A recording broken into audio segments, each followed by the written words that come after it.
حدیث نمبر 6599 حضرت عبداللہ رضی اللہ عنہ بیان کرتے ہیں کہ اللہ کے رسول صادق و مصدوق ہیں نے ہم سے بیان کیا کہ بے شک تم میں سے ہر شخص اپنی ماں کے پیٹ میں 40 دن نطفے کی صورت میں رہتا ہے، پھر 40 دن جمع ہوئے خون کی صورت میں رہتا ہے، پھر اتنے ہی دن گوشت کے لوتھڑے کی صورت میں رہتا ہے، پھر فرشتے کو بھیجا جاتا ہے تو وہ اس میں روح پھونکتا ہے اور اسے 4 باتیں لکھنے کا حکم ہوتا ہے: اس کا رزق، اس کی مدت حیات، اس کا عمل، اور وہ بدبخت ہے یا نیک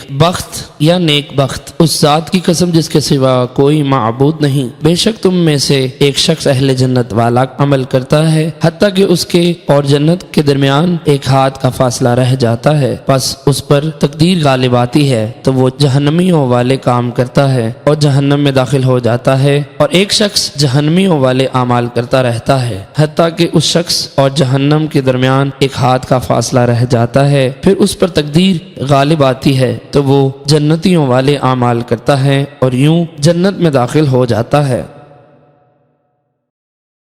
حدیث نمبر 6600 امام مسلم رحمۃ اللہ علیہ نے اس حدیث کی مزید 3 سندیں اور بیان کی ہیں۔ وقی کی روایت میں ہے کہ تم میں سے ہر شخص اپنی خلقت اپنی ماں کے پیٹ میں 40 راتوں تک جمع ہوتی ہے۔ شعبہ کی روایت میں 40 راتوں یا 40 دنوں کا ذکر نہیں، جریر اور عیسیٰ کی روایت میں 40 دنوں کا ذکر ہے۔